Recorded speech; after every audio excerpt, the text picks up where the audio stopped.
कल की क्लास में हम डाइजेस्टिव सिस्टम के बारे में पढ़ रहे थे, जिसमें से हमने छोटी आंत के बारे में, ईसोफेगस के बारे में, ठीक है, इनके बारे में पढ़ लिया था।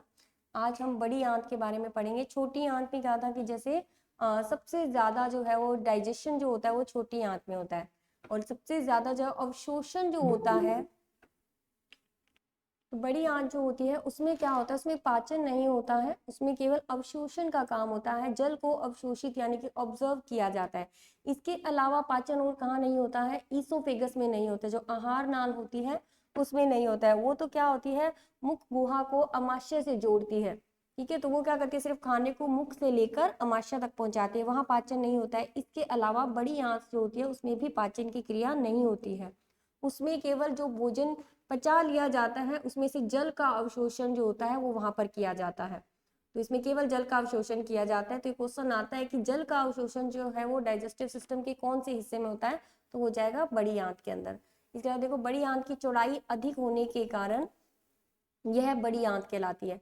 चौड़ाई अधिक होने के कारण, लंबाई तो किसकी अधिक होती है, छोटी आंत की होती है, और इसकी बड़ी आंत की क्या होती है, लंबाई छोटी होती है, लेकिन चौड़ाई जो होती है इसकी अधिक होती है छोटी आंत की अपेक्षा। इसके अलावा देखो, डाइजेस्टिव ग्लैंड है, पाचक ग्रंथियां, ठीक है। पाचक ग्रंथियों में सबसे पहले आती है लार ग्रंथियां, जो कि मुख के अंदर होती है, ठीक है। मुख के अंदर जैसे क्या होते हैं, तरल चिपचिपा पदार्थ जो होता है उसमें क्या होता है, 99% तो जल होता है और 1% क्या होते हैं, एंजाइम होते हैं।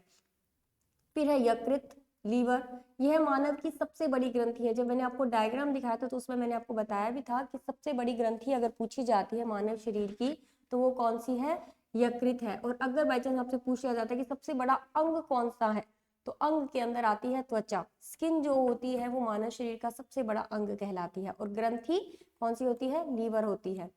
और अंतःस्रावी ग्रंथियां पूछ ली जाती है तो कौन सी होती है, थायराइड ग्रंथि होती है। यह पित्त रस को स्रावित करती है, यानी कि बाइल जूस जो होता है उसको स्रावित करती है, सीक्रेट करती है।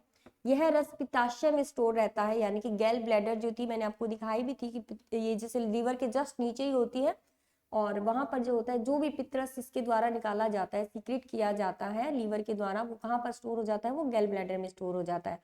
और यही क्या करता है, ये जो पित्त रस है या बाइल जूस है, यही ग्लूकोज को किसमें चेंज कर देता है, ग्लाइकोजन में चेंज कर देता है, और यही ग्लाइकोजन लीवर के अंदर स्टोर रहता है।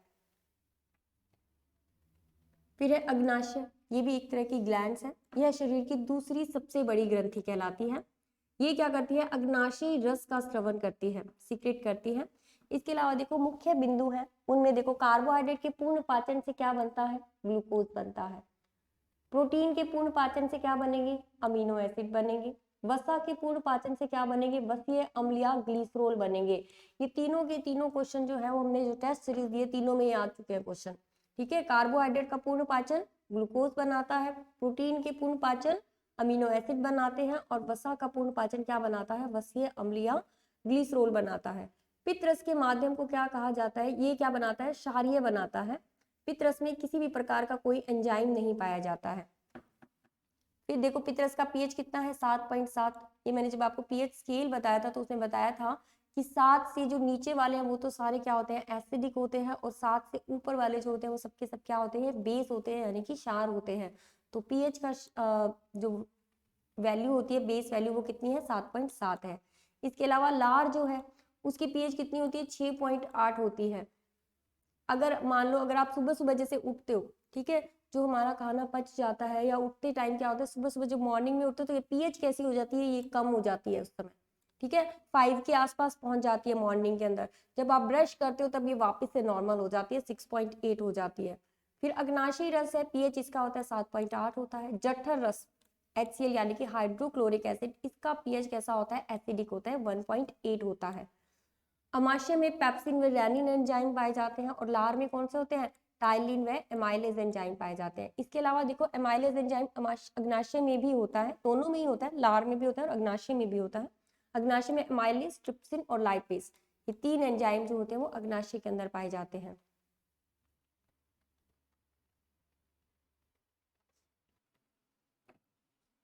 नेक्स्ट टॉपिक है रेस्पिरेटरी सिस्टम। रेस्पिरेटरी सिस्टम में देखो, जब हम सांस लेते हैं तो वो कहाँ से लिया जाता है, नोजल कैविटी, ठीक है।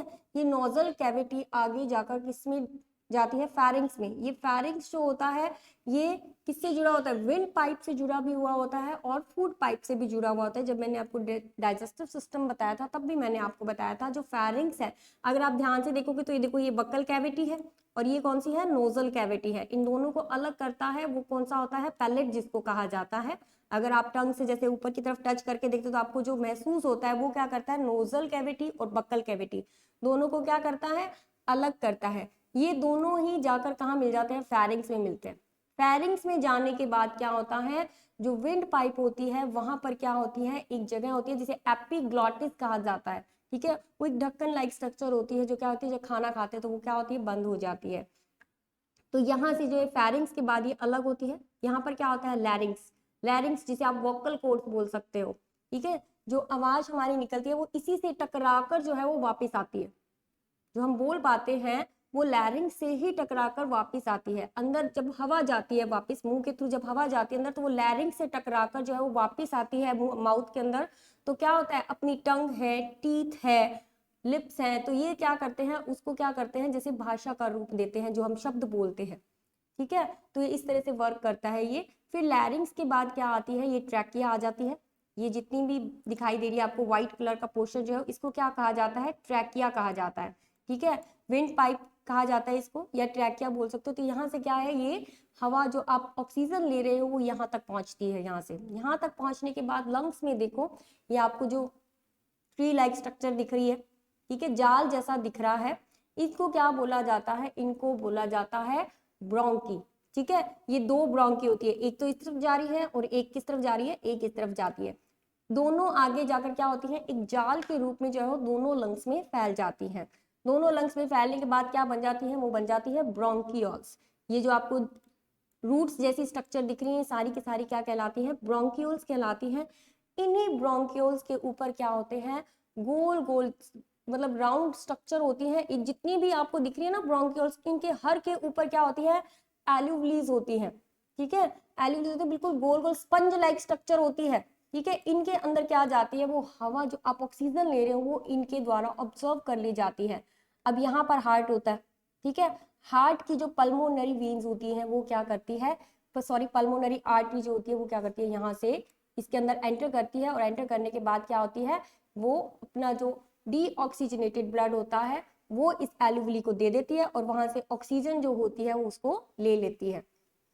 ठीक है, तो ये बहुत संख्या में होती है, लाखों की संख्या में होते हैं ये एल्यूवलीज हमारी लंग्स के अंदर, और दोनों में फंक्शन सेम ही होता है। जबकि क्या होता है, जो लेफ्ट साइड वाला लंग्स होता है ना, ये थोड़ा सा छोटा होता है। ठीक है, इसके अंदर क्या होता है, 3 चैम्बर बने होते हैं। जैसे अपने हार्ट में 4 होते हैं ना, तो इसके अंदर 3 होते हैं। इधर वाले लंग्स में 3 होते हैं लेकिन लेफ्ट वाले में केवल 2 ही होते हैं। ठीक है, चैम्बर्स बने हुए होते हैं अलग अलग, इसमें 3 होते हैं राइट वाले में, और लेफ्ट वाले में कितने होते हैं, 2 होते हैं। क्योंकि हार्ट का झुकाव जो होता है ना वो इस तरफ होता है हल्का सा, इसीलिए हम कहते हैं ना कि हार्ट जो हमारा लेफ्ट साइड है, तो इसी वजह से थोड़ा सा छोटा भी होता है, लेकिन फंक्शन दोनों का सेम ही होता है। उसके बाद क्या होता है, वो जो कार्बन डाइऑक्साइड उसने कहाँ से लिया, पल्मोनरी वेन से ली है, वो क्या होती है, वापिस से जो वो इसी एरिया से जो है वो वापिस निकलकर नोजल कैविटी से बाहर निकल जाती है। तो वो जो ऑक्सीजन ली है हमने, वो ऑक्सीजन आगे जाकर क्या करेगी, पूरे ब्लड की हर एक सेल के अंदर जाएगी और वहां से माइटोकॉन्ड्रिया से अटैच होकर वहां से क्या है, एक ग्लाइकोलिसिस प्रोसेस होती है जिसके अंदर क्या बनते हैं, हमारे एटीपी बनते हैं या एनर्जी डेवलप होती है।